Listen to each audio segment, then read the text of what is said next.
নমস্কাৰ বন্ধু বান্ধৱীসকল, মই বিদ্যুৎ। কলা সংস্কৃতিৰ প্ৰতি থকা উচ্চ আগ্ৰহৰ বাবে যোৰহাট অসমৰ দ্বিতীয় বৃহত্তম চহৰ আৰু অসম ৰাজ্যৰ সাংস্কৃতিক চহৰ হিচাপে পৰিচিত। গুৱাহাটীৰ পৰা ৩১৪ কিলোমিটাৰ নিলগত অৱস্থিত যোৰহাট নামটো দুটা শব্দৰ পৰা উদ্ভৱ হৈছে। যোৰ অৰ্থাৎ যৌথ আৰু হাট মানে হৈছে বজাৰ। সেয়েহে দুটা শব্দৰ সংমিশ্ৰণৰ অৰ্থ হৈছে দুখন বজাৰ, আৰু এই দুখন বজাৰ হৈছে ১৮ শতিকাৰ পৰা ভোগদৈ নদীৰ পাৰত অৱস্থিত মাছৰ হাট আৰু চৌকীহাট। বন্ধু বান্ধৱীসকল, আপুনি যদি পোনপ্ৰথমবাৰৰ বাবে মোৰ চেনেললৈ ভিজিট কৰিছে তেতিয়াহ'লে ভিডিঅ'টোত লাইক কৰি চেনেলটো ছাবস্ক্ৰাইব কৰিবলৈ নাপাহৰিব। আহকচোন আজি আমি এই ভিডিঅ'টোত যোৰহাটৰ কেইখনমান টপ ছাইটৰ বিষয়ে কথা পাতোঁ। ঢেকীয়াখোৱা বৰনামঘৰ। পবিত্ৰ ভাদ মাহত এই নামঘৰটোত দৰ্শনাৰ্থীয়ে পুৰা ভিৰ হৈ পৰে, আৰু এই নামঘৰটো মহাপুৰুষ মাধৱদেৱে প্ৰতিষ্ঠা কৰিছিল। হোলোংপাৰ গিবন অভয়াৰণ্য। আমি এই অভয়াৰণ্যখনৰ নাম সকলোৱে শুনিছোঁ। এই অভয়াৰণ্যখন যোৰহাটতে অৱস্থিত।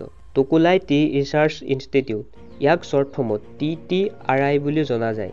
ই হৈছে বিশ্বৰ আটাইতকৈ পুৰণি আৰু সৰ্ববৃহৎ চাহ গৱেষণা প্ৰতিষ্ঠান, যিয়ে ভাৰতীয় চাহ উদ্যোগৰ গৱেষণা আৰু উন্নয়নৰ প্ৰয়োজনীয়তাসমূহ চোৱাচিতা কৰে। যোৰহাট জিমখানা ক্লাব।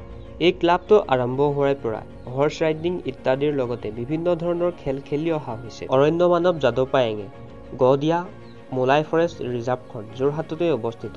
নিমাতীঘাট। নিমাতীঘাট এটা চাবলগীয়া স্থান, য'ত মাজুলী আৰু যোৰহাটৰ এটি সংযোগী পথ হিচাপে কাম কৰি আছে। সংযোগী পথ হিচাপে নৌ পথ, ইয়াৰ দ্বাৰাই ফেৰী চলাচল কৰা হয়। বৰ্তমান মাজুলী আৰু যোৰহাট সংযোগী এখন দলং নিৰ্মাণ কৰা হৈছে। যদি আপুনি যোৰহাট আহিছে তেতিয়াহ'লে নিমাতীঘাট নিশ্চয় দেখিছে, বা আজি যদি আপুনি মাজুলীও আহিছে তেতিয়াহ'লে যোৰহাট নিমাতীঘাটেদি নিশ্চয় পাৰ হৈছে। Raja Maidam, Jorhat science centre, Baghmara winter carnival আৰু খাইবুলাংচু ৱাটাৰফল, এইকেইটা যোৰহাটত চাবলগীয়া স্থান। যদি বন্ধু বান্ধৱীসকল ভিডিঅ'টো চাই ভাল পালে তেতিয়াহ'লে চেনেলটো ছাবস্ক্ৰাইব কৰিবলৈ নাপাহৰিব। ধন্যবাদ।